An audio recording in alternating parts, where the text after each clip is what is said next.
Bienvenidos a un nuevo episodio de Detrás del vestuario. Hoy vamos a hablar sobre los materiales y por qué son el secreto de un buen vestuario. Los materiales son lo primero que se ve en un vestuario. Más allá de la técnica y de lo prolijo que se ve en una realización, si los materiales son malos, los resultados también lo son. Los materiales son herramientas que refuerzan esa idea o mensaje de la obra o película. Los personajes al entrar en escena te hablan de quiénes son sin decir palabra alguna, solo por cómo están vestidos. Muchas veces se intervienen o se les hace un tratamiento como un teñido para poder adecuarse a la estética general o al personaje en sí. Si te presentan un personaje de bajos recursos, lo más probable es que las prendas estén manchadas o desgastadas, decoloridas, o incluso si les presentan un personaje de mucho poder adquisitivo, esas prendas van a estar prolijas, con muchos adornos, incluso con brillos o incluso gemas o perlas. Es diferente pensar en alguien que quiere una realización para un cosplay o alguien que quiere construir una historia para una obra, serie o película. A la hora de elegir hay que tener en cuenta la historia, qué se quiere contar y para qué va a ser ese traje, porque incluso algo tan simple como la distancia puede determinar un material. Por ejemplo, si alguien me contrata para armar un cosplay, que es el traje de algún personaje de un cómic, anime o peli, para interpretarlo en una Comic Con, los materiales tienen que ser de buena calidad porque la distancia entre la persona que usa ese traje más el espectador va a ser muy cercana. Entonces el ojo humano va a captar más imperfecciones que si estuviera en un escenario a una distancia mucho mayor o incluso a través de una pantalla. No hablo de comprar telas hiper caras, hablo de que el peso, el brillo y el tacto del material se vea y se sienta de buena calidad. Por ejemplo, el raso de cotillón, que suele usarse para disfraces de niños, en un escenario, a mi gusto, se ve horrible, porque el brillo no es parejo y la caída de la tela es tiesa. Entonces, si una bailarina lo usa, lo más probable es que no acompañe el movimiento que necesita esa persona, e incluso va a hacer que el vestuario parezca precisamente de cotillón y le reste valor visual a la obra en sí. Por eso a la hora de elegir materiales los podemos dividir en dos grandes grupos. Materiales de confección, que serían todas las telas, cuerina, cordura, raso, satén, lino, batista, gabardina, etcétera, etcétera, etcétera. Y materiales de decoración, o también conocido como avíos, que en este grupo entran todo lo que no son telas. Botones, cierres, gemas, velcros, hilos, galones, etcétera. En caso de que haya bajo presupuesto, si hay que elegir uno de estos grupos para darle prioridad en cuestión de gastar plata para comprar materiales, se le debería dar prioridad a los materiales de confección, porque al ser la base de toda la realización, es lo que visualmente va a tener mayor peso y va a llamar más la atención, porque si elegimos materiales de baja calidad para los vestuarios, no va a haber gema ni perla ni ninguna cosa de decoración que ayude a levantar el visual de ese vestuario. Es por eso que es necesario entender cómo son las telas, su comportamiento, entender su peso, su caída, porque todo eso nos va a terminar de completar al personaje en sí. Y esto es esencial para que vos puedas, como diseñador, entender el funcionamiento de la tela, nos va a ayudar a entender al personaje y cómo poder construirlo. Es por eso que las telas nos pueden marcar características del personaje en sí. Y para poder entender las características de una tela, no queda otra que tocarla, mirarla, experimentar, ver cómo se comporta en el ambiente, con la persona, e incluso si se puede ver en el escenario, también ayuda mucho. Una de las principales características de las telas es que vamos a tener tres subgrupos. Se dividen en telas planas, telas tejidas y no tejidas. Es fácil diferenciarlas si sabes ciertas características. Primero, las telas planas no se estiran. Se suelen deshilachar y se puede ver hilos que se cruzan. Por ejemplo, en el jean, en el raso o en la gabardina. Las telas tejidas se estiran. Puede que en sentido horizontal, en vertical o incluso en ambos lados. Cuando se cortan se enrollan para adentro y se ve un solo hilo que construye la tela. En este caso, como ejemplo, tenemos la lycra, el microtulle, el jersey. Las telas no tejidas no tienen hilo, por lo que no se deshilachan y se ven como una lámina entera. Es el caso de la friselina, el cuero o el polar, la cordura. Si recién estás empezando con la confección, te recomiendo que practiques con telas planas, porque no tienen rebote como el lienzo, la gabardina o la batista. Estas telas son fáciles de usar porque al no estirarse son manejables con la velocidad de la máquina. Si todavía no estás acostumbrada a la velocidad, que la tela no se te mueva ya es de mucha ayuda. Me acuerdo que una de mis primeras veces al coser ropa había elegido un modelo de vestido muy sencillo, tipo falda base, cuello redondo y mangas cortas, pero mi complicación más grande fue que elegí una tela que se llama seda lavada de punto. Es decir, todo lo que no hay que hacer. Se estiraba era súper babita al punto de que ni los alfileres se mantenían en su lugar y cada vez que cosía se estiraba tanto que me sobraba de un lado. Entonces, al no tener experiencia, se me complicaba mucho el manejo de la velocidad de la máquina con el control de la tela. Y obvio que no fue una de mis mejores realizaciones.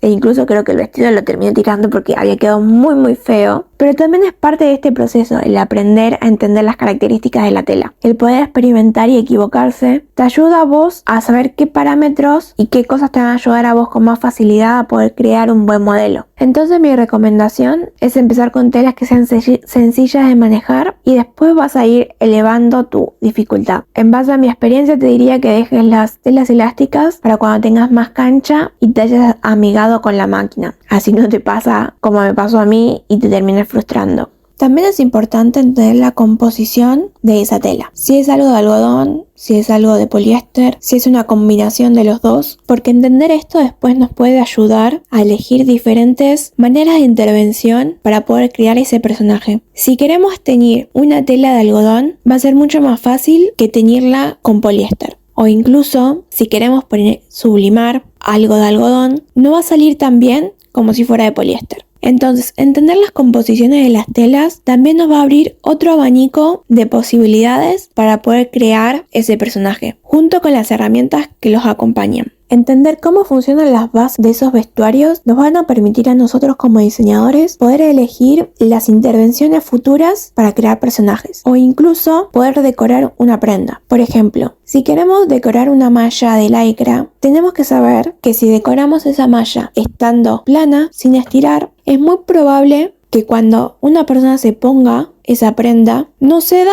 o incluso se llegue a romper. Porque, por ejemplo, a plancharle strass o pegarle gemitas, la elasticidad de la tela base se comprimió. Entonces, no va a acompañar el estiramiento que necesita la tela. Al igual que hay que experimentar con las telas, también hay que experimentar con los materiales de decoración. No es lo mismo usar plumas, a usar flecos, a usar gemas. Cada decoración o cada tela tiene su forma de utilizarse, sus técnicas, sus manías, y la forma de aprender todo eso es experimentando y usando las cosas. Los materiales tanto de confección como de decoración se pueden repetir para crear diferentes cosas como accesorios o decorar una prenda. Por más que yo al principio del episodio haya dividido estos dos grupos, pensá que se complementan y que incluso cosas de un grupo pueden pasar al otro. Por ejemplo, hay cuerinas que pueden usarse tanto para armar accesorios como para formar un corset o incluso decorarlo. O por el contrario, usar gemas o perlas para formar una gran lámina y formar una prenda sin moldería. A lo que voy es que existen un montón de materiales y existen infinidad de posibilidades usarlos e implementarlos. Por eso los considero una herramienta más en el diseño. No se trata de que te abrumes con todas esas posibilidades, sino que vos como diseñadora encuentres la parte divertida de experimentar con esas posibilidades y usar diferentes técnicas para poder manipular los materiales, tanto de realización como de decoración, y que les puedas sacar provecho para la construcción final de tu personaje. Y vuelvo a lo mismo, no se trata de conseguir materiales súper caros, sino de poder darle una vuelta y de entenderlos, cómo están formados, cuál es su peso, su caída,